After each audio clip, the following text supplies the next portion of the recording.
In today's class, we're going to start talking about vapor-liquid equilibrium, and we're going to move into mixtures, vapor-liquid equilibrium for mixtures. This is in Sandler, Chapter 10, and also Dahm and Visco, Chapter 10. I want to start with an experience that I had recently that hopefully you all can relate to. Over the weekend, I left a bottle of water that was about half drank in my car, and I left the car outside, and it was in the hot sun. And when I realized that I had left this water bottle, I went to go pick it up, and I twisted the cap off, and I heard a tss noise because some of the gas inside was releasing, and it was at a higher pressure. So why was it at a higher pressure? It was because it had reached a state of vapor-liquid equilibrium inside.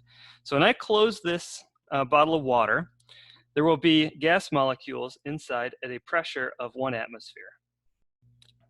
So my gas molecules, my air is the gray circles.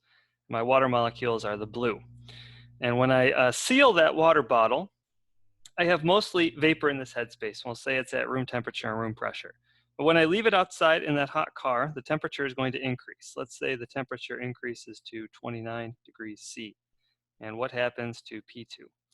Well, you might think that just because I'm warming up this gas, that the pressure inside is going to increase. And that's true. However, what also happens is because my vapor pressure of water is now exceeded, even if I didn't increase the temperature that much, I would still have evaporation of water molecules until I had as many water molecules in the headspace that equals the vapor pressure of the water. And then it would start to have condensation of water molecules again. So at equilibrium means, vapor-liquid equilibrium means that the rate of evaporation and the rate of condensation are equal. And so again, importantly, it doesn't mean that at equilibrium nothing is happening. It means that things are happening, just the evaporation rate and the condensation rate equal. So in order to reflect that, I'll have 3 downward arrows to match the 3 upward arrows. And air is a non-condensable species, so air would never condense at 29C. That's beyond the critical point for air. So therefore, unless the temperature is really, really cold, we assume that the air doesn't evaporate. Let's try a slightly different thought experiment now and say that I could evacuate all of the air out of the headspace such that I had a vacuum in my water bottle initially. What would happen then is I would still start to have some evaporation occurring. So I would have some water molecules that started to form, or to evaporate, and I would have gaseous water in equilibrium with liquid water. So I could calculate at what final pressure, and also assuming that this is a rigid water bottle and it's possible to hold it at constant volume while the pressure goes to 0. I could calculate then at what pressure I would start to have equilibrium. So for a pure component, you would say that the partial pressure, Pi, which is Yi times P, is equal to your vapor pressure for the component. So Pi of T, or P saturation,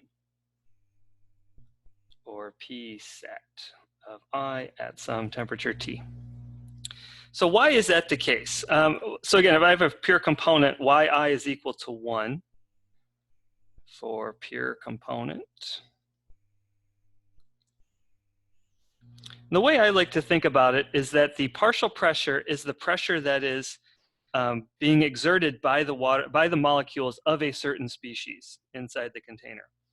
And when the partial pressure, so when the pressure that's exerted by the water molecules in this container reaches the vapor pressure, then it is exactly counterbalancing what the vapor pressure is exerting. So the vapor pressure I like to think of as the force causing something to evaporate. Force causing boiling or evaporation.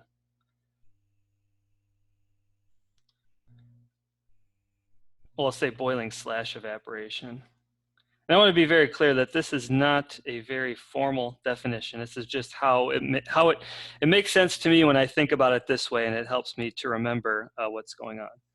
Partial pressure is the pressure of the gas molecules or vapor molecules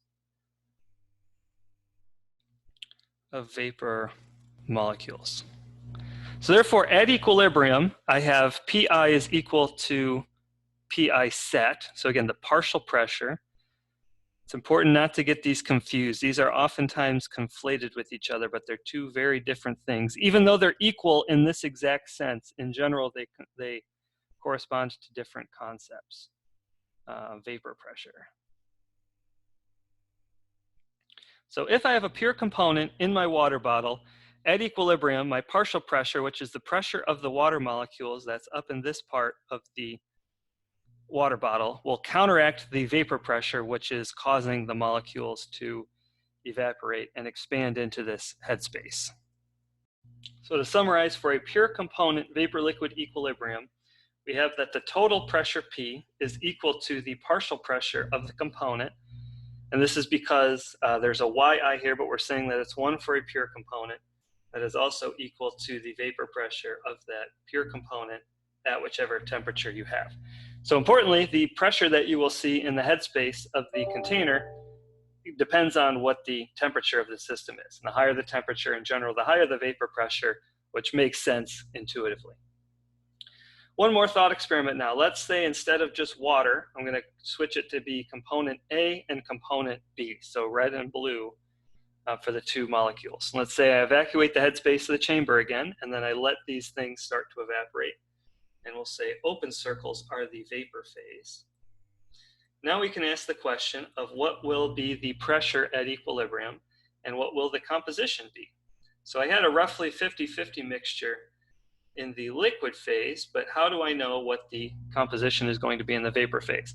Can I assume that the composition in the vapor phase will be equal to the composition in the liquid phase?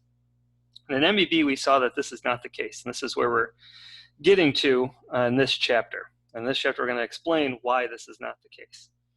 So how would I go about calculating what the total pressure is?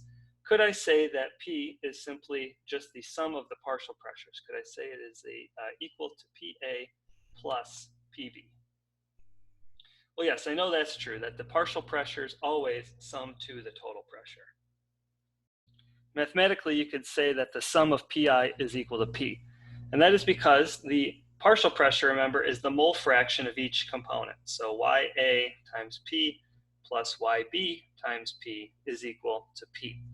And if I factor out a P from both sides and I divide over, I get YA plus YB is equal to 1, which I know to be a true equation. So therefore, I can say that the partial pressure is always equal to the sum of the total pressure. What about the vapor pressure? How does the vapor pressure come into play here? In other words, could I say that P is equal to P sat for A of T plus PB sat of T? Does this work? This is a very frequent mistake I see all the time in MEB. Why does this not hold? So I want to cross this out with a big X. If you think about what's happening at this interface, and I didn't draw it very well, because I should have equal numbers of red molecules and blue molecules appear at this interface. If I have a 50-50 mixture in the liquid, then at the surface of this liquid, I'm going to have half the area taken up by A molecules and half the area taken up by B molecules. Therefore, if I'm thinking about it as a pressure balance between the partial pressure and the vapor pressure, then I could say that this expression holds, right? But for the liquid side, that pressure pushing back, at the surface, I have to multiply each one of these P sats by the mole fraction. So instead, what my equation has to be is P is equal to XA PA sat of T plus XB PB sat of T. And of course, I could substitute in and say XB is 1 minus XA if I wanted to. But this allows us to say that because P's have to be equal, P is equal to P, that I could say that the partial pressure of A plus the partial pressure of B must be equal to XA PA sat of T plus XB PB sat of T. And then if I expand the partial pressure, I could say that YA times total pressure plus YB times total pressure is equal to the same right-hand side of the equation. XB PB sat of T. You might recognize this as a combined form of Raoult's law. Raoult's law was a very important equation in MEB. So Raoult's laws for these two components, I could say, are YA times P is equal to XA PA star, or PA set of T, and YB times P is equal to XB PB set of T. So these are the Raoult's laws for the two components, and in general, these are valid if you add them up as well. So what can you do with Raoult's laws? One of the best applications of Raoult's laws is to use them to develop a PXY or a TXY plot, and we'll talk about that in the next video. But importantly, I want to make the point that this is only for ideal mixtures.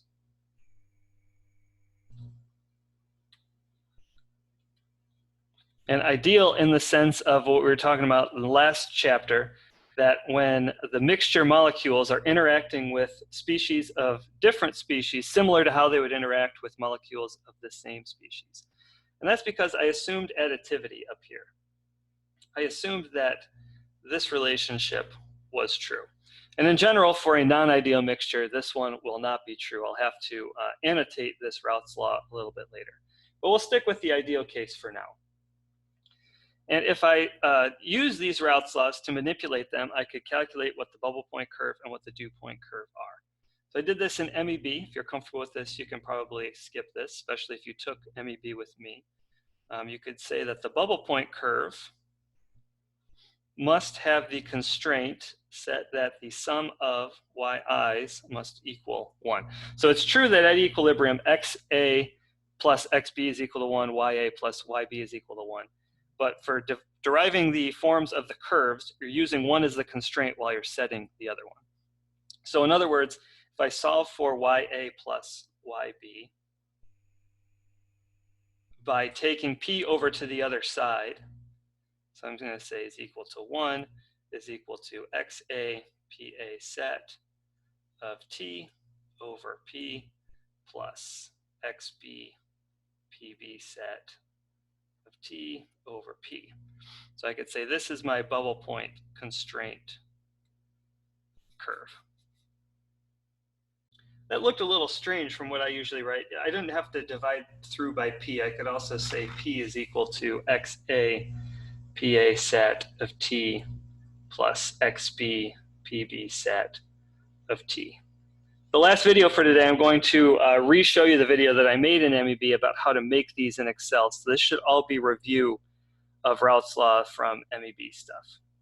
So this is both the bubble point curves. These two are equivalent forms of the equation. For the dew point curve, I have another constraint. I'm going to say instead that the sum of xi's have to equal 1. So if I solve for xa and xb, I've got 1 is equal to yap over pa set of t plus ybp over pb set of t. These are the two forms of the two equations that I'll need to make a PXY and a PXY curve. And in the next video, I'll review the differences between the PXY and the TXY and the information that you can glean from them.